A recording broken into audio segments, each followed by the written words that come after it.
ಬಾಬಾ ಎಂದರೆ ಆನಂದ, ಮಕ್ಕಳ ಬಾಳಿನ ಮಕರಂದ. ಬಾಬಾ ಎಂದರೆ ಆನಂದ, ಮಕ್ಕಳ ಬಾಳಿನ ಮಕರಂದ. ಬಾಬಾ ಎನ್ನುತ್ತ ಬಳಿಯಲಿ ಕರೆದು, ಬಾಬಾ ಎನ್ನುತ್ತ ಬಳಿಯಲಿ ಕರೆದು, ಶಾಂತಿಯ ನೀಡುವ ಒಲವಿಂದ, ಶಾಂತಿಯ ನೀಡುವ ಒಲವಿಂದ. ಬಾಬಾ ಎಂದರೆ ಆನಂದ, ಮಕ್ಕಳ ಬಾಳಿನ ಮಕರಂದ.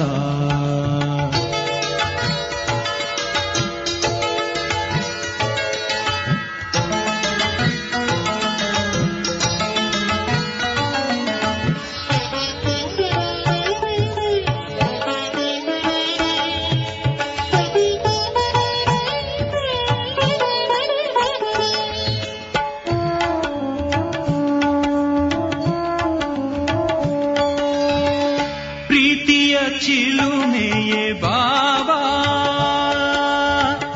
ಭೀತಿ ನಿವಾರಕ ಬಾಬಾ. ಪ್ರೀತಿಯ ಚಿಲುಮೆಯೇ ಬಾಬಾ, ಭೀತಿ ನಿವಾರಕ ಬಾಬಾ. ಆತ್ಮದ ಜ್ಯೋತಿಯ ಬೆಳಕನ್ನು ಚೆಲ್ಲಿ, ಆತ್ಮದ ಜ್ಯೋತಿಯ ಬೆಳಕನ್ನು ಚೆಲ್ಲಿ, ಚಿತ್ತದ ಕತ್ತಲೆ ನೀಗುವ ಬಾಬಾ, ಚಿತ್ತದ ಕತ್ತಲೆ ನೀಗುವ ಬಾಬಾ. ಬಾಬಾ ಎಂದರೆ ಆನಂದ, ಮಕ್ಕಳ ಬಾಳಿನ ಮಕರಂದ.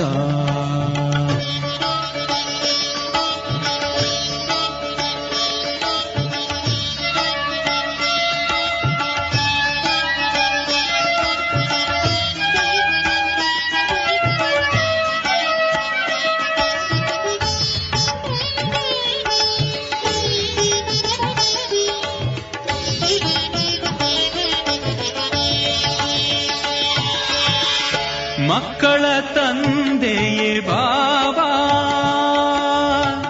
ಜ್ಯೋತಿ ಸ್ವರೂಪನೇ ಬಾಬಾ. ಮಕ್ಕಳ ತಂದೆಯೇ ಬಾಬಾ, ಜ್ಯೋತಿ ಸ್ವರೂಪನೇ ಬಾಬಾ.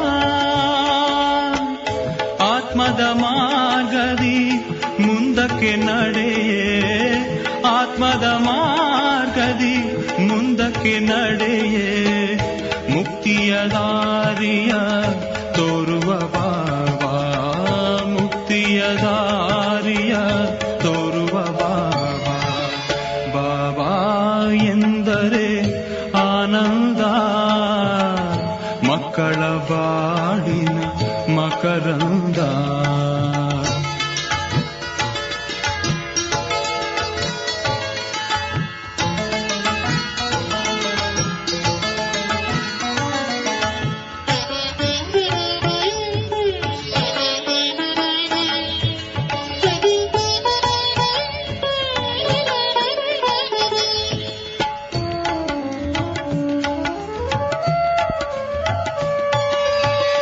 ಜ್ಞಾನವ ತಿಳಿಸಿಹ ಬಾಬಾ,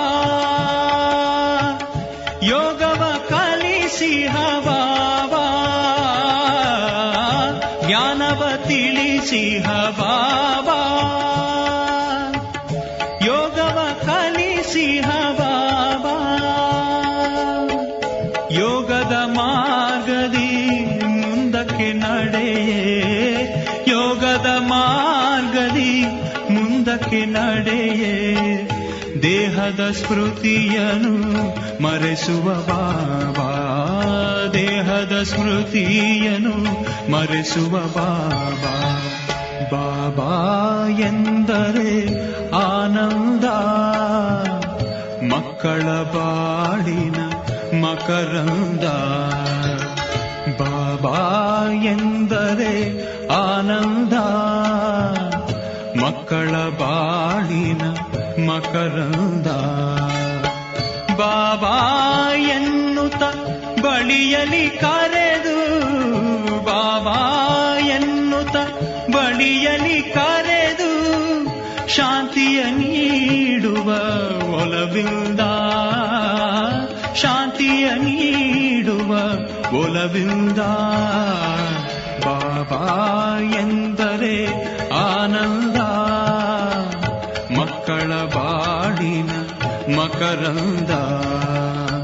ಬಾಬಾ ಎಂದರೆ ಆನಂದ, ಮಕ್ಕಳ ಬಾಳಿನ ಮಕರಂದ.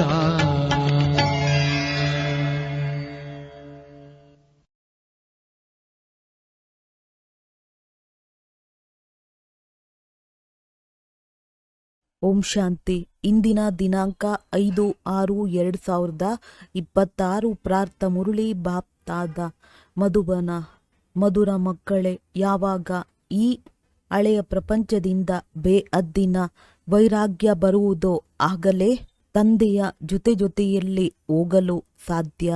ಪ್ರಶ್ನೆ: ಭಗವಂತನು ಸಮರ್ಥನಾಗಿದ್ದರೂ ಸಹ ಅವರು ರಚಿಸಿರುವ ಯಜ್ಞದಲ್ಲಿ ವಿಘ್ನಗಳು ಏಕೆ ಬೀಳುತ್ತವೆ? ಉತ್ತರ: ಏಕೆಂದರೆ ರಾವಣನು ಭಗವಂತನಿಗಿಂತಲೂ ತೀಕ್ಷ್ಣವಾಗಿದ್ದಾನೆ. ಯಾವಾಗ ಅವನ ರಾಜ್ಯವನ್ನು ಕಸಿದುಕೊಳ್ಳಲಾಗುವುದೋ ಆಗ ಅವನು ವಿಘ್ನಗಳನ್ನು ಹಾಕಿಯೇ ಹಾಕುತ್ತಾನೆ. ಆರಂಭದಿಂದ ಹಿಡಿದು ಡ್ರಾಮಾ ಅನುಸಾರ ಈ ಯಜ್ಞದಲ್ಲಿ ವಿಘ್ನಗಳು ಬೀಳುತ್ತಲೇ ಬಂದಿದೆ, ಬೀಳಲೇಬೇಕಾಗಿದೆ. ನಾವು ಪತಿತ ಪ್ರಪಂಚದಿಂದ ಪಾವನ ಪ್ರಪಂಚಕ್ಕೆ ವರ್ಗಾಯಿತರಾಗುತ್ತಿದ್ದೇವೆ ಅಂದ ಮೇಲೆ ಅವಶ್ಯವಾಗಿ ಪತಿತ ಮನುಷ್ಯರು ವಿಘ್ನಗಳನ್ನು ಹಾಕುತ್ತಾರೆ. ಗೀತೆ. ಓ ದೂರದ ಯಾತ್ರಿಕನೇ, ಓಂ ಶಾಂತಿ. ಮಧುರಾತಿ ಮಧುರ ಆತ್ಮಿಕ ಮಕ್ಕಳು, ಗೀತೆಯ ಸಾಲನ್ನು ಕೇಳಿದ್ದೀರಿ. ಹೇಗೆ ವೇದಶಾಸ್ತ್ರಗಳು ಭಕ್ತಿ ಮಾರ್ಗದ ದಾರಿಯನ್ನು ತಿಳಿಸುತ್ತದೆ, ಹಾಗೆಯೇ ಹಾಡುಗಳು ಸಹ ಸ್ವಲ್ಪ ಮಾರ್ಗವನ್ನು ತಿಳಿಸುತ್ತದೆ. ಮನುಷ್ಯರಂತೂ ಏನನ್ನೂ ತಿಳಿದುಕೊಳ್ಳುವುದಿಲ್ಲ. ಶಾಸ್ತ್ರಗಳ ಕಥೆಗಳನ್ನು ಕೇಳುವುದು ಹಾಗೆ ಕನಸವಾಗಿದೆ. ದೂರ ದೇಶದ ಯಾತ್ರಿಕನೆಂದು ಯಾರಿಗೆ ಹೇಳಲಾಗುತ್ತದೆ ಎಂಬುದನ್ನು ಮಕ್ಕಳು ತಿಳಿದುಕೊಂಡಿದ್ದೀರಿ. ಆತ್ಮಕ್ಕೆ ಗೊತ್ತಿದೆ, ನಾವು ಸಹ ದೂರದ ಯಾತ್ರಿಕರಾಗಿದ್ದೇವೆ. ನಮ್ಮ ಮನೆಯು ಶಾಂತಿಧಾಮವಾಗಿದೆ. ಮನುಷ್ಯರು ಈ ಮಾತುಗಳನ್ನು ತಿಳಿದುಕೊಳ್ಳಲಿಲ್ಲವೆಂದರೆ ಅವರು ಏನನ್ನೂ ತಿಳಿದುಕೊಂಡಿಲ್ಲವೆಂದರ್ಥ. ತಂದೆಯನ್ನು ತಿಳಿಯದೇ ಇರುವ ಕಾರಣ ಸೃಷ್ಟಿ ಚಕ್ರವನ್ನೂ ಸಹ ಯಾರೂ ತಿಳಿದುಕೊಳ್ಳುವುದಿಲ್ಲ. ಇದನ್ನು ಆತ್ಮವು ತಿಳಿದುಕೊಳ್ಳುತ್ತದೆ. ಶಿವ ತಂದೆಯು ಹೇಳುತ್ತಾರೆ, ನಾನು ತಾತ್ಕಾಲಕ್ಕಾಗಿ ಜೀವಾತ್ಮನಾಗುತ್ತೇನೆ, ನೀವು ಸ್ಥಿರವಾಗಿ ಜೀವಾತ್ಮರಾಗುತ್ತೀರಿ. ನಾನು ಕೇವಲ ಸಂಗಮದಲ್ಲಿಯೇ ಸ್ವಲ್ಪ ಸಮಯಕ್ಕಾಗಿ ಜೀವಾತ್ಮನಾಗಿದ್ದೇನೆ. ನಾನು ನಿಮ್ಮ ತರಹ ಆಗುವುದಿಲ್ಲ. ನಾನು ನನ್ನ ಪರಿಚಯ ಕೊಡಲು ಈ ಜೀವದಲ್ಲಿ ಪ್ರವೇಶ ಮಾಡುತ್ತೇನೆ.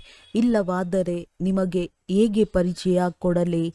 ತಂದೆಯು ತಿಳಿಸುತ್ತಾರೆ, ಆತ್ಮಿಕ ತಂದೆಯು ಒಬ್ಬರೇ ಆಗಿದ್ದಾರೆ. ಅವರಿಗೆ ಶಿವ ತಂದೆ ಅಥವಾ ಭಗವಂತನೆಂದು ಹೇಳುತ್ತಾರೆ. ಮತ್ಯಾರೂ ತಿಳಿದುಕೊಂಡಿಲ್ಲ.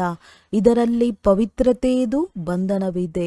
ಮನುಷ್ಯರ ಲೆಕ್ಕದಲ್ಲಿ ತಮ್ಮನ್ನು ಆತ್ಮನೆಂದು ತಿಳಿಯುವುದೇ ಅತಿ ದೊಡ್ಡ ಬಂಧನವಾಗಿದೆ. ಯಾವ ದೂರದ ಯಾತ್ರಿಕ ಪತಿತ ಪಾವನನನ್ನು ಭಕ್ತಿ ಮಾರ್ಗದಲ್ಲಿ ನೆನಪು ಮಾಡುತ್ತಾರೆ, ಆ ಆತ್ಮಿಕ ತಂದೆಯು ತಿಳಿಸುತ್ತಾರೆ, ನಾನು ಎಲ್ಲರನ್ನೂ ಕರೆದುಕೊಂಡು ಹೋಗುತ್ತೇನೆ, ಯಾರನ್ನು ಬಿಟ್ಟು ಹೋಗುವುದಿಲ್ಲ. ಎಲ್ಲರೂ ಹಿಂತಿರುಗಿ ಹೋಗಲೇಬೇಕಾಗಿದೆ. ಪ್ರಳಯವಾಗುವುದಿಲ್ಲ. ಭಾರತ ಖಂಡವಂತೂ ಇದ್ದೇ ಇದೆ. ಭಾರತ ಖಂಡವು ಎಂದು ವಿನಾಶವಾಗುವುದಿಲ್ಲ. ಸತ್ಯಯುಗದ ಆದಿಯಲ್ಲಿ ಕೇವಲ ಭಾರತ ಖಂಡವೇ ಇರುತ್ತದೆ. ಕಲ್ಪದ ಸಂಗಮದಲ್ಲಿ ತಂದೆಯು ಬಂದಾಗ ಆದಿ ಸನಾತನ ದೇವಿ ದೇವತಾ ಧರ್ಮವನ್ನು ಸ್ಥಾಪನೆ ಮಾಡಲಾಗುತ್ತದೆ. ಉಳಿದೆಲ್ಲ ಧರ್ಮಗಳು ವಿನಾಶವಾಗುವವು. ನೀವು ಸಹ ಆದಿ ಸನಾತನ ದೇವಿ ದೇವತಾ ಧರ್ಮವನ್ನು ಸ್ಥಾಪನೆ ಮಾಡುವುದರಲ್ಲಿ ಸಹಯೋಗ ನೀಡುತ್ತಿದ್ದೀರಿ. ಗೀತೆಯನ್ನು ಕೇಳಿದ್ದೀರಿ. ಬಾಬಾ ನಮ್ಮನ್ನು ಸಹ ಜೊತೆ ಕರೆದುಕೊಂಡು ಹೋಗಿ ಎಂದು ಹೇಳುತ್ತಾರೆ. ಆದರೆ ತಂದೆಯು ತಿಳಿಸುತ್ತಾರೆ, ಎಲ್ಲಿಯವರೆಗೂ ಹಳೆಯ ಪ್ರಪಂಚದೊಂದಿಗೆ ವೈರಾಗ್ಯ ಬರುವುದಿಲ್ಲವೋ ಅಲ್ಲಿಯವರೆಗೆ ಯಾರನ್ನೂ ಜೊತೆ ಕರೆದುಕೊಂಡು ಹೋಗಲು ಸಾಧ್ಯವಿಲ್ಲ. ಹೊಸ ಮನೆಯು ತಯಾರಾದಾಗ ಹಳೆಯದರೊಂದಿಗೆ ಪ್ರೀತಿಯು ಹೊರಟು ಹೋಗುತ್ತದೆ. ನೀವು ಸಹ ತಿಳಿದುಕೊಂಡಿದ್ದೀರಿ, ಈ ಹಳೆಯ ಪ್ರಪಂಚವು ಸಮಾಪ್ತಿಯಾಗುವುದು. ಈಗ ಹೊಸ ಪ್ರಪಂಚದಲ್ಲಿ ಹೋಗಬೇಕಾಗಿದೆ. ಎಲ್ಲಿಯವರೆಗೆ ಸತೋಪ್ರಧಾನರಾಗುವುದಿಲ್ಲವೋ ಅಲ್ಲಿಯವರೆಗೆ ಸತೋಪ್ರಧಾನ ದೇವಿ ದೇವತೆಗಳಾಗಲು ಸಾಧ್ಯವಿಲ್ಲ. ಆದ್ದರಿಂದ ತಂದೆಯು ಪದೇ ಪದೇ ತಿಳಿಸುತ್ತಾರೆ, ತಮ್ಮನ್ನು ಆತ್ಮನೆಂದು ತಿಳಿದು ತಂದೆಯನ್ನು ನೆನಪು ಮಾಡುತ್ತಾ ಇರಿ. ಸದ್ಗತಿ ಕೊಡುವಂತಹ ದೂರದ ಯಾತ್ರಿಕನು ಬಂದಿದ್ದಾರೆ. ಅವರನ್ನು ಪ್ರಪಂಚದವರು ತಿಳಿದುಕೊಂಡಿಲ್ಲ. ಅವರಿಗೆ ಸರ್ವವ್ಯಾಪಿ ಎಂದು ಹೇಳಿಬಿಟ್ಟಿದ್ದಾರೆ.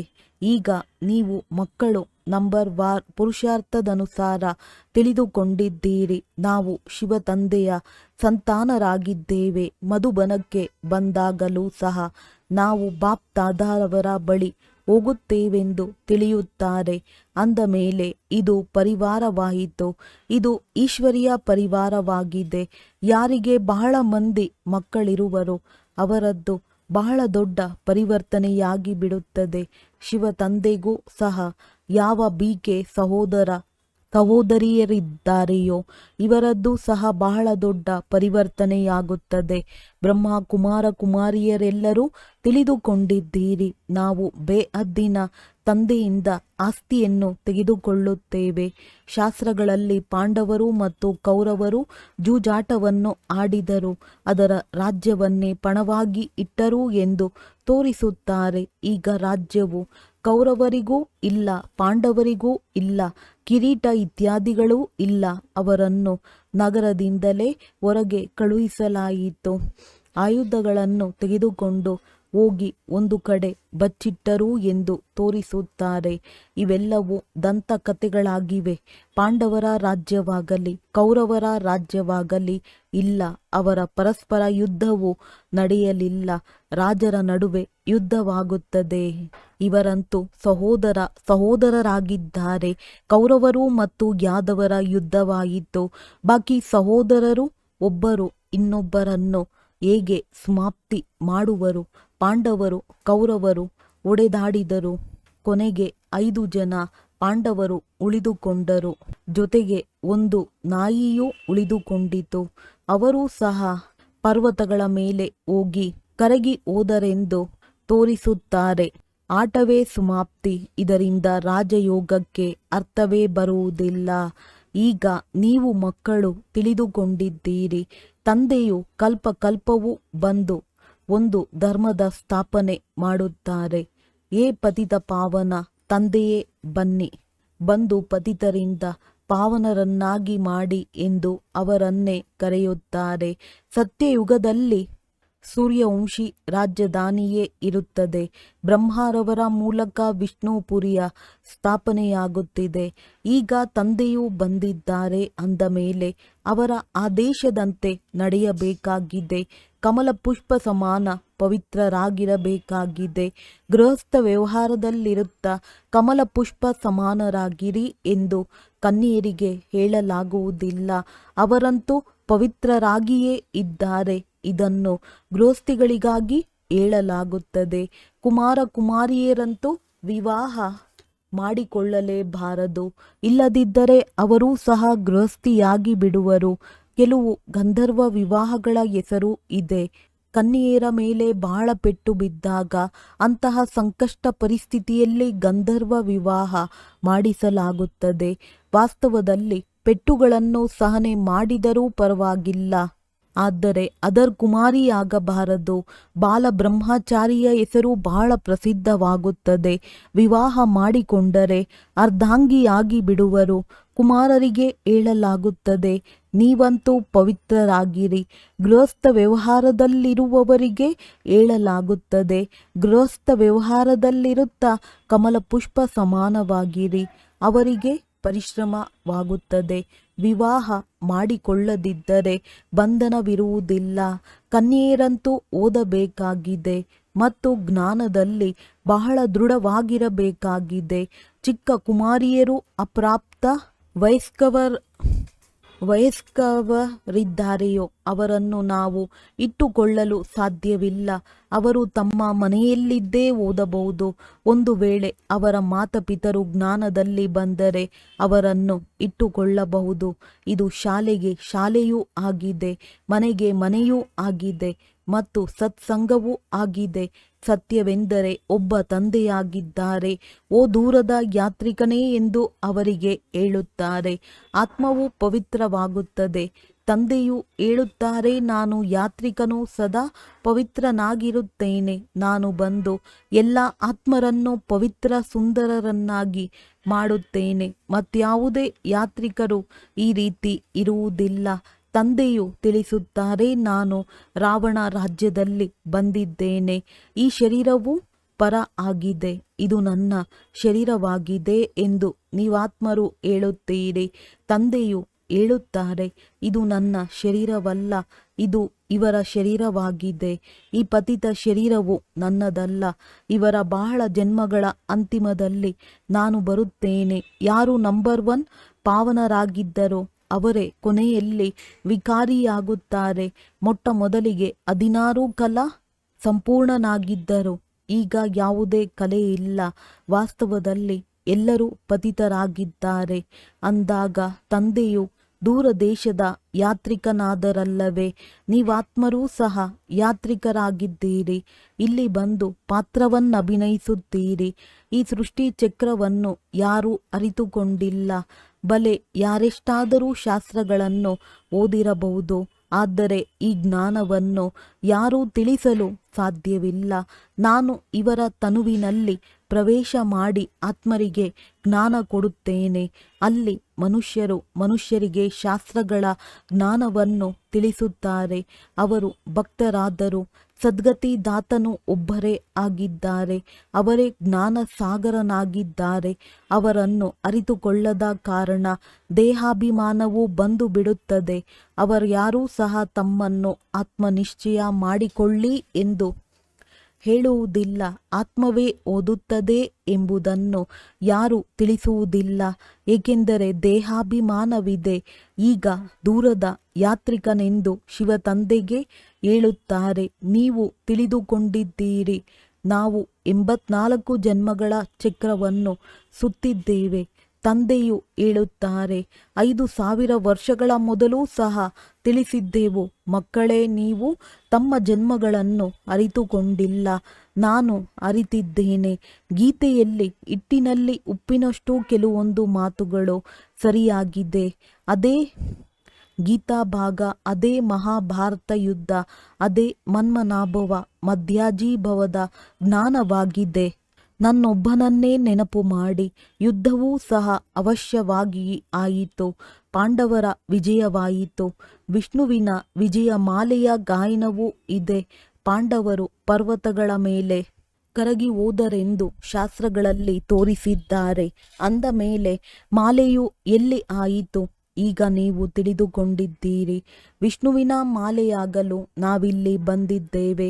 ಪತಿತ ಪಾವನ ತಂದೆಯೂ ಮೇಲಿದ್ದಾರೆ. ಅವರ ನೆನಪಾರ್ಥವೂ ಬೇಕಲ್ಲವೇ? ಭಕ್ತಿ ಮಾರ್ಗದಲ್ಲಿ ನೆನಪಾರ್ಥದ ಗಾಯನವಾಗುತ್ತದೆ. ಕೆಲವರದ್ದು 8ರ ಮಾಲೆ, ಕೆಲವರದ್ದು 108ರ ಮಾಲೆ ಮತ್ತು 16,108ರ ಮಾಲೆಯನ್ನು ಮಾಡಿದ್ದಾರೆ. ನಿಮ್ಮ ಏರುವ ಕಲೆಯಿಂದ ಸರ್ವರ ಉನ್ನತಿಯಾಗುವುದೆಂದು ಆಡುತ್ತಾರೆ. ನೀವೀಗ ತಿಳಿದುಕೊಂಡಿದ್ದೀರಿ, ನಮ್ಮದು ಏರುವ ಕಲೆಯಾಗಿದೆ. ನಾವು ನಮ್ಮ ಸುಖಧಾಮಕ್ಕೆ ಹೋಗುತ್ತೇವೆ. ಅಲ್ಲಿಂದ ಮತ್ತೆ ಕೆಳಗಡೆ ಹೇಗೆ ಇಳಿಯುತ್ತೇವೆ? 84 ಜನ್ಮಗಳನ್ನು ಹೇಗೆ ತೆಗೆದುಕೊಳ್ಳುತ್ತೇವೆ? ಇದೆಲ್ಲ ಜ್ಞಾನವು ನಿಮ್ಮ ಬುದ್ಧಿಯಲ್ಲಿದೆ. ಈ ಜ್ಞಾನವನ್ನು ಮರೆಯಬಾರದು. ನಮ್ಮೆಲ್ಲ ದುಃಖವನ್ನು ದೂರ ಮಾಡಲು, ಶಾಪವನ್ನು ಕಳೆದು ಸುಖದ ಆಸ್ತಿಯನ್ನು ಕೊಡಲು ತಂದೆಯು ಬಂದಿದ್ದಾರೆ. ರಾವಣನ ಶಾಪದಿಂದ ಎಲ್ಲರಿಗೆ ದುಃಖವಾಗುತ್ತದೆ. ಆದ್ದರಿಂದ ಈಗ ತಂದೆ ಮತ್ತು ಆಸ್ತಿಯನ್ನು ನೆನಪು ಮಾಡಬೇಕಾಗಿದೆ. ನೀವು ತಿಳಿದುಕೊಂಡಿದ್ದೀರಿ, ಸೂರ್ಯವಂಶೀಯರೇ ಭಾರತದಲ್ಲಿ ರಾಜ್ಯ ಮಾಡಿದ್ದೆವು. ಶಿವ ತಂದೆಯು ಭಾರತದಲ್ಲಿಯೇ ಬರುತ್ತಾರೆ. ಭಾರತವೇ ಸ್ವರ್ಗವಾಗಿತ್ತು. ಇದನ್ನು ಪದೇ ಪದೇ ಬುದ್ಧಿಯಲ್ಲಿ ನೆನಪು ಮಾಡಿಕೊಳ್ಳಬೇಕಾಗಿದೆ. ಯಾರು 84 ಜನ್ಮಗಳ ಚಕ್ರವನ್ನು ಸುತ್ತಿರುವುದಿಲ್ಲವೋ ಅವರು ಧಾರಣೆ ಮಾಡುವುದಿಲ್ಲ, ಅನ್ಯರಿಗೂ ಮಾಡಿಸುವುದಿಲ್ಲ. ಅಂಥವರು 84 ಜನ್ಮಗಳನ್ನು ತೆಗೆದುಕೊಂಡಿಲ್ಲವೆಂದು ತಿಳಿಯಲಾಗುವುದು. ಅವರು ತಡವಾಗಿ ಬರುತ್ತಾರೆ, ಸ್ವರ್ಗದಲ್ಲಿ ಬರುವುದಿಲ್ಲ. ಮೊಟ್ಟ ಮೊದಲಿಗೆ ಹೋಗುವುದು ಒಳ್ಳೆಯದಲ್ಲವೇ? ಹೊಸ ಮನೆಯನ್ನು ಕಟ್ಟಿಸಿದಾಗ ಮೊದಲು ತಾವಿರುತ್ತಾರೆ, ನಂತರ ಬಾಡಿಗೆಗೆ ಕೊಡುತ್ತಾರೆ. ಅಂದ ಮೇಲೆ ಅದು ಸಹ ಮಧ್ಯಮ ದರ್ಜೆಯದಾಯಿತಲ್ಲವೇ? ಸತ್ಯಯುಗವು ಹೊಸ ಪ್ರಪಂಚವಾಗಿದೆ. ತ್ರೇತಾಯುಗಕ್ಕೆ ಮಧ್ಯಮದ ದರ್ಜೆಯದು ಎಂದು ಹೇಳಲಾಗುತ್ತದೆ. ಆದ್ದರಿಂದ ಈಗ ಬುದ್ಧಿಯಲ್ಲಿ ಬರುತ್ತದೆ, ನಾವು ಸ್ವರ್ಗ ಹೊಸ ಪ್ರಪಂಚದಲ್ಲಿ ಹೋಗಬೇಕು, ಪುರುಷಾರ್ಥ ಮಾಡಬೇಕಾಗಿದೆ. ಪ್ರಜೆಗಳು ಸಹ ತಯಾರಾಗುತ್ತಾ ಹೋಗುವರು. ಮಾಲೆಯಲ್ಲಿ ಯಾರು ಯಾರು ಪೋಣಿಸಲ್ಪಡುತ್ತಾರೆಂದು ನಿಮಗೆ ಅರ್ಥವಾಗುತ್ತಾ ಹೋಗುವುದು. ಒಂದು ವೇಳೆ ಯಾರಿಗಾದರೂ ನೀವು ಮಾಲೆಯಲ್ಲಿ ಬರುವುದಿಲ್ಲವೆಂದು ಹೇಳಿಬಿಟ್ಟರೆ ಅವರಿಗೆ ಹೃದಯಘಾತವಾಗಿ ಬಿಡುವುದು. ಆದ್ದರಿಂದ ಪುರುಷಾರ್ಥ ಮಾಡಿ ಎಂದು ಹೇಳಲಾಗುತ್ತದೆ. ತಮ್ಮನ್ನು ಪರಿಶೀಲನೆ ಮಾಡಿಕೊಳ್ಳಿ. ನಮ್ಮ ಬುದ್ಧಿಯೋಗವು ಅಲೆಯುತ್ತಿಲ್ಲವೇ? ಶಿವ ತಂದೆಯೊಂದಿಗೆ ನಿಮ್ಮದ್ದು ಎಷ್ಟೊಂದು ಪ್ರೀತಿಯುಂಟಾಗುತ್ತಾ ಹೋಗುತ್ತದೆ. ನಾವು ಬಾಪ್ ದಾದಾರವರ ಬಳಿ ಹೋಗುತ್ತೇವೆಂದು ಹೇಳುತ್ತಾರೆ.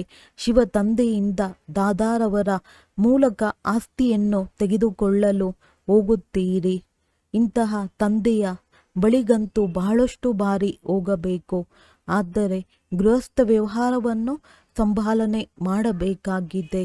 ಬಲೆ ಬಹಳ ಧನವಂತರಿದ್ದಾರೆ, ಆದರೆ ಅವರಿಗೆ ಬಿಡುವಿಲ್ಲ, ಪೂರ್ಣ ನಿಶ್ಚಯವಿಲ್ಲ. ಇಲ್ಲವಾದರೆ ತಿಂಗಳು 2 ತಿಂಗಳಿನ ನಂತರವಾಗಲಿ ಬಂದು ರಿಫ್ರೆಶ್ ಆಗುವರು.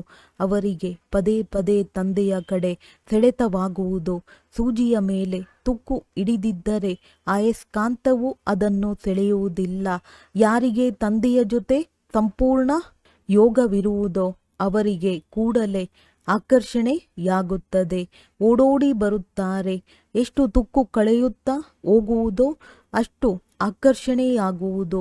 ನಾವು ಅಯಸ್ಕಾಂತದೊಂದಿಗೆ ಮಿಲನ ಮಾಡಬೇಕು ಎಂದು ನೀವು ಪ್ರೀತಿಯನ್ನಾದರೂ ಮಾಡಿ, ತಿರಸ್ಕಾರವನ್ನಾದರೂ ಮಾಡಿ, ನಾವು ನಿಮ್ಮ ದ್ವಾರವನ್ನು ಬಿಟ್ಟು ಹೋಗುವುದಿಲ್ಲವೆಂದು ಗೀತೆ ಇದೆ. ಆದರೆ ಆ ಸ್ಥಿತಿಯು ಕೊನೆಯಲ್ಲಿಯೇ ಇರುವುದು. ಪೂರ್ಣ ತುಕ್ಕು ಇಳಿದಿದ್ದಾಗ ಆ ಸ್ಥಿತಿಯು ಬರುವುದು. ತಂದೆಯು ತಿಳಿಸುತ್ತಾರೆ, ಏ ಆತ್ಮಗಳೇ, ಮನ್ಮನಾಭವ, ಬಲೆ ಗೃಹಸ್ಥ ವ್ಯವಹಾರದಲ್ಲಿರಿ. ಇಲ್ಲಿಗೆ ಓಡಿ ಬಂದು ಕುಳಿತು ಬಿಡುವಂತಿಲ್ಲ. ಸಾಗರನ ಬಳಿ ಮೋಡಗಳು ರಿಫ್ರೆಶ್ ಆಗಲು ಬರಬೇಕಾಗಿದೆ, ಮತ್ತೆ ಸೇವಾರ್ಥವಾಗಿ ಹೋಗಬೇಕಾಗಿದೆ. ಯಾವಾಗ ಬಂಧನವು ಕಳೆಯುವುದೋ ಆಗ ಸೇವೆಗೆ ಹೋಗಬಹುದು. ತಂದೆ ತಾಯಿಗಳು ತಮ್ಮ ಮಕ್ಕಳನ್ನು ಸಂಭಾಲನೆ ಮಾಡಲೇಬೇಕಾಗಿದೆ. ತಂದೆಯ ನೆನಪಿನಲ್ಲಿರಬೇಕು, ಪವಿತ್ರರಾಗಬೇಕಾಗಿದೆ. ತಂದೆಯು ತಿಳಿಸುತ್ತಾರೆ, ಯಜ್ಞದಲ್ಲಿ ಅನೇಕ ಪ್ರಕಾರದ ವಿಘ್ನಗಳು ಬರುತ್ತವೆ. ಈಶ್ವರನು ಸಮರ್ಥನಾಗಿದ್ದಾರೆ, ಆದರೂ ವಿಘ್ನಗಳೇಕೆ ಎಂದು ಕೇಳುತ್ತಾರೆ. ರಾವಣನು ಭಗವಂತನಿಗಿಂತಲೂ ತೀಕ್ಷ್ಣವಾಗಿದ್ದಾನೆ ಎಂಬುದು ಮನುಷ್ಯರಿಗೆ ತಿಳಿದಿಲ್ಲ. ಈಗ ಅವನಿಂದ ರಾಜ್ಯವನ್ನು ಹಿಂತೆಗೆದುಕೊಳ್ಳಲಾಗುತ್ತದೆ. ಆದ್ದರಿಂದ ಅನೇಕ ಪ್ರಕಾರದ ವಿಘ್ನಗಳು ಬೀಳುತ್ತಿರುತ್ತವೆ. ಡ್ರಾಮಾ ಪ್ಲಾನ್ ಅನುಸಾರ ಕಲ್ಪದ ನಂತರವೂ ಈ ವಿಘ್ನಗಳು ಬರುತ್ತವೆ. ಆರಂಭದಿಂದಲೂ ಪತಿತರ ವಿಘ್ನಗಳು ಬೀಳುತ್ತಿವೆ. ಶಾಸ್ತ್ರಗಳಲ್ಲಿಯೂ ಬರೆದಿದ್ದಾರೆ. ಕೃಷ್ಣನಿಗೆ 16,108 ಮಂದಿ ಪಟ್ಟದ ರಾಣಿಯರಿದ್ದರು. ಸರ್ಪವು ಕಚ್ಚಿತು. ರಾಮನ ಸೀತೆಯ ಅಪಹರಣವಾಯಿತು. ಆದರೆ ಸ್ವರ್ಗದಲ್ಲಿ ರಾವಣನೆಲ್ಲಿಂದ ಬಂದನು? ಬಹಳಷ್ಟು ಅಸತ್ಯವಿದೆ. ವಿಕಾರವಿಲ್ಲದೆ ಹೇಗೆ ಮಕ್ಕಳಾಗುವರು ಎಂದು ಕೇಳುತ್ತಾರೆ. ಅವರಿಗೆ ತಿಳಿದೇ ಇಲ್ಲ. ಯಾರು ಆಸ್ತಿಯನ್ನು ಪಡೆಯುವವರಿದ್ದಾರೆಯೋ ಅವರೇ ಬಂದು ತಿಳಿದುಕೊಳ್ಳುತ್ತಾರೆ. ಆದ್ದರಿಂದ ಈ ಜ್ಞಾನ ಯಜ್ಞದಲ್ಲಿ ಅಸುರರ ವಿಘ್ನಗಳು ಬೀಳುತ್ತವೆ. ಪತಿತರಿಗೆ ಅಸುರರೆಂದು ಹೇಳಲಾಗುತ್ತದೆ. ರಾವಣ ಸಂಪ್ರದಾಯವಾಗಿದೆ. ನೀವೀಗ ಸಂಗಮದಲ್ಲಿದ್ದೀರಿ. ರಾವಣ ರಾಜ್ಯದಿಂದ ದೂರ ಸರಿದಿದ್ದೀರಿ. ಆದರೂ ಸಹ ಅದರ ಸ್ವಲ್ಪ ಪ್ರಭಾವವಾದರೂ ಬೀರುತ್ತದೆ. ನಾವೀಗ ಹೋಗುತ್ತಿದ್ದೇವೆಂದು ಬುದ್ಧಿಯಲ್ಲಿ ಜ್ಞಾನವಿದೆ. ಇಲ್ಲಿಯೇ ಕುಳಿತಿದ್ದೀರಿ. ಆದರೆ ಬುದ್ಧಿಯಲ್ಲಿ ಹೋಗಬೇಕೆಂಬ ಸ್ಮೃತಿ ಇದೆ. ಇಲ್ಲಿಯೇ ಕುಳಿತಿದ್ದರೂ ಸಹ ಇದರಿಂದ ನಿಮಗೆ ವೈರಾಗ್ಯವಿದೆ. ಇದು ಚೀಚಿ ಪ್ರಪಂಚ ಸ್ಮಶಾನವಾಗಲಿದೆ. ಭಿನ್ನ ಭಿನ್ನ ಮಾತುಗಳಿಂದ ತಿಳಿಸಲಾಗುತ್ತದೆ. ವಾಸ್ತವದಲ್ಲಿ ಒಂದೇ ಮಾತಾಗಿದೆ. ಮನ್ಮನಾಭವ ಬಾಬಾ, ನಾವು ಬಂಧನದಲ್ಲಿದ್ದೇವೆಂದು ಎಷ್ಟೊಂದು ಮಂದಿಯ ಪತ್ರಗಳು ಬರುತ್ತವೆ. ಒಬ್ಬ ದ್ರೌಪದಿ ಇರಲಿಲ್ಲ, ಸಾವಿರಾರು ಮಂದಿ ಇದ್ದಾರೆ. ನೀವೀಗ ಪತಿತ ಪ್ರಪಂಚದಿಂದ ಪಾವನ ಪ್ರಪಂಚಕ್ಕೆ ಹೋಗುತ್ತಿದ್ದೀರಿ. ಯಾರು ಕಲ್ಪದ ಹಿಂದೆ ಹೂವಾಗಿದ್ದರೋ ಅವರೇ ಬರುತ್ತಾರೆ. ಭಗವಂತನ ಹೂದೋಟವು ಇಲ್ಲಿಯೇ ಸ್ಥಾಪನೆಯಾಗುವುದು. ಕೆಲವರು ಇಂತಿಂತಹ ಒಳ್ಳೊಳ್ಳೆಯ ಹೂಗಳಾಗಿದ್ದಾರೆ. ಅವರನ್ನು ನೋಡುತ್ತಿದ್ದಂತೆಯೇ ಬಹಳ ತೃಪ್ತಿಯಾಗುತ್ತದೆ. ಹೆಸರೇ ಇದೆ ಹೂಗಳ ರಾಜ ಎಂದು. 5 ದಿನಗಳವರೆಗೆ ಇಟ್ಟಿದ್ದರೂ ಸಹ ಅರಳಿರುತ್ತದೆ, ಸುಗಂಧ ಬೀರುತ್ತಾ ಇರುತ್ತದೆ. ಇಲ್ಲಿಯೂ ಸಹ ಯಾರು ತಂದೆಯನ್ನು ನೆನಪು ಮಾಡುತ್ತಾರೆ ಮತ್ತು ನೆನಪು ತರಿಸುತ್ತಾರೆಯೋ ಅವರ ಸುಗಂಧ ಹರಡುತ್ತದೆ. ಸದಾ ಖುಷಿಯಾಗಿರುತ್ತಾರೆ. ಇಂತಹ ಮಧುರಾತಿ ಮಧುರ ಮಕ್ಕಳನ್ನು ನೋಡಿ ತಂದೆಯು ಹರ್ಷಿತರಾಗುತ್ತಾರೆ. ಅವರ ಮುಂದೆ ತಂದೆಯ ಜ್ಞಾನದ ನೃತ್ಯವು ಬಹಳ ಚೆನ್ನಾಗಿ ನಡೆಯುತ್ತದೆ. ಒಳ್ಳೆಯದು. ಮಧುರಾತಿ ಮಧುರ ಅಗಲಿ ಹೋಗಿ ಮರಳಿ ಸಿಕ್ಕಿರುವ ಮಕ್ಕಳ ಪ್ರತಿ ಮಾತ್ಪಿತಾ ಬಾಪ್ ದಾದಾರವರ ನೆನಪು, ಪ್ರೀತಿ ಹಾಗೂ ಸುಪ್ರಭಾತ. ಆತ್ಮಿಕ ಮಕ್ಕಳಿಗೆ ಆತ್ಮಿಕ ತಂದೆಯ ನಮಸ್ತೆ. ಧಾರಣೆಗಾಗಿ ಮುಖ್ಯ ಸಾರ: ಜ್ಞಾನ ಮತ್ತು ಯೋಗದಲ್ಲಿ ಶಕ್ತಿಶಾಲಿಯಾಗಬೇಕಾಗಿದೆ. ಒಂದು ವೇಳೆ ಯಾವುದೇ ಬಂಧನವಿಲ್ಲದಿದ್ದರೆ ಮತ್ತೆಂದು ಬಂಧನಗಳಲ್ಲಿ ಮರೆತೂ ಕೂಡ ಹೋಗಿ ಸಿಲುಕಬಾರದು. ಬಾಲ ಬ್ರಹ್ಮಚಾರಿಯಾಗಿರಬೇಕಾಗಿದೆ. ಈಗ ನಮ್ಮದು ಏರುವ ಕಲೆಯಾಗಿದೆ. ತಂದೆಯು ನಮ್ಮ ಎಲ್ಲ ದುಃಖವನ್ನು ದೂರ ಮಾಡಲು ಶಾಪವನ್ನು ಕಳೆದು ಆಸ್ತಿಯನ್ನು ಕೊಡಲು ಬಂದಿದ್ದಾರೆ. ತಂದೆ ಮತ್ತು ಆಸ್ತಿಯನ್ನು ನೆನಪು ಮಾಡಿ ಅಪಾರ ಖುಷಿಯಲ್ಲಿರಬೇಕಾಗಿದೆ. ಪರಿಶೀಲನೆ ಮಾಡಿಕೊಳ್ಳಿ. ನಮ್ಮ ಬುದ್ಧಿಯೋಗವು ಎಲ್ಲಿಯೂ ಅಲೆದಾಡುತ್ತಿಲ್ಲವೇ? ವರದಾನ: ಸಮಾವೇಶ ಮಾಡಿಕೊಳ್ಳುವ ಹಾಗೂ ಧೈರ್ಯ ಶಕ್ತಿಯ ಮೂಲಕ ಸೇವೆಯಲ್ಲಿ ಸಫಲತೆಯನ್ನು ಪ್ರಾಪ್ತಿ ಮಾಡಿಕೊಳ್ಳುವಂತಹ ಆತ್ಮಿಕ ಸೇವಾದಾರಿ ಭವ. ಆತ್ಮಿಕ ಸೇವಾದಾರಿಗಳಲ್ಲಿ ಸೇವೆಯ ಹೊರತು ಮತ್ತೇನೂ ತೋಚುವುದಿಲ್ಲ. ಅವರು ಮನಸ ವಾಚ ಕರ್ಮಣ ಸೇವೆಯಿಂದ 1 ಸೆಕೆಂಡಿಗೂ ವಿಶ್ರಾಂತಿ ಪಡೆಯುವುದಿಲ್ಲ. ಆದ್ದರಿಂದ ಸಮರ್ಥರು ಆಗಿಬಿಡುತ್ತಾರೆ. ಅಂಥವರು ಸೇವೆಗಳಲ್ಲಿ ಸಫಲತೆಯನ್ನು ಪ್ರಾಪ್ತಿ ಮಾಡಿಕೊಳ್ಳುವುದಕ್ಕಾಗಿ ಸದಾ ಇದೇ ಸ್ಲೋಗನ್ ನೆನಪಿನಲ್ಲಿ ಇಟ್ಟುಕೊಳ್ಳುತ್ತಾರೆ: ಸಮಾವೇಶ ಮಾಡಿಕೊಳ್ಳುವುದು ಹಾಗೂ ಧೈರ್ಯವಾಗಿ ಇರುವುದೇ ನಮ್ಮ ಲಕ್ಷ್ಯವಾಗಿದೆ. ಅವರು ತನ್ನ ಹಳೆಯ ಸಂಸ್ಕಾರಗಳನ್ನು ಸಮಾವೇಶ ಮಾಡಿಕೊಳ್ಳುತ್ತಾರೆ ಹಾಗೂ ಮಾಯೆಯೊಂದಿಗೆ ಧೈರ್ಯವಾಗಿ ಎದುರಿಸುತ್ತಾರೆಯೇ ಹೊರತು ದೈವಿ ಪರಿವಾರದವರೊಂದಿಗೆ ಅಲ್ಲ. ಇಂತಹ ಮಕ್ಕಳು ಯಾರು ಜ್ಞಾನಪೂರ್ಣರಾಗಿ ಇರುವುದರ ಜೊತೆ ಶಕ್ತಿಶಾಲಿಗಳು ಆಗಿದ್ದಾರೆಯೋ ಅವರಿಗೆ ಹೇಳಲಾಗುತ್ತದೆ ಆತ್ಮಿಕ ಸೇವಾದಾರಿ. ಸ್ಲೋಗನ್: ಚಿಕ್ಕ ಮಾತನ್ನು ದೊಡ್ಡದನ್ನಾಗಿ ಮಾಡದಿರಿ, ವಾತಾವರಣವನ್ನು ಶಕ್ತಿಶಾಲಿಗೊಳಿಸಿರಿ. ಅವ್ಯಕ್ತ ಸೂಚನೆಗಳು: ಸದಾ ಹರ್ಷಿತರಾಗಿರಲು ತಮ್ಮ ಸ್ವಭಾವವನ್ನು ಸರಳ ಮಾಡಿಕೊಳ್ಳಿರಿ, ಸಹನಶೀಲರಾಗಿರಿ. ಪ್ರಪಂಚದಲ್ಲಿ ಜನ ಬದುಕಿದ್ದರೂ ಸಹ ಹತಾಶದ ಚಿತೆಯಲ್ಲಿ ಕುಳಿತಿದ್ದಾರೆ. ಇಂತಹ ಆತ್ಮರನ್ನು ಮರುಜೀವ ಮಾಡಿ ಹೊಸ ಜೀವನದ ದಾನ ಕೊಡಿ. ತಮ್ಮ ಖುಷಿಯ ಅದೃಷ್ಟ ಹರ್ಷಿತ ಮುಖ ಚೆಹರೆ ಮೂಲಕ ಅವರಲ್ಲಿ ಮಾನವ ಜೀವನದಲ್ಲಿ ಬದುಕುವುದನ್ನು ಕಲಿಸಿ. ನಿಮ್ಮನ್ನು ನೋಡಿ ಅವರಲ್ಲಿ ಸಾಹಸ, ಉಮಂಗ, ಉತ್ಸಾಹ ಬರಲಿ. ಇದಕ್ಕಾಗಿ ತಮ್ಮ ಸ್ವಭಾವವನ್ನು ಸರಳ ಮಾಡಿಕೊಳ್ಳಿ ಮತ್ತು ಸದಾ ಕಮಲ ಸಮಾನ ಸ್ಥಿತಿಯ ಆಸನದಲ್ಲಿ ಡಬಲ್ ಲೈಟ್ ಸ್ಥಿತಿಯಲ್ಲಿ ಸ್ಥಿತರಾಗಿರಿ. ಒಳ್ಳೆಯದು. ಓಂ ಶಾಂತಿ.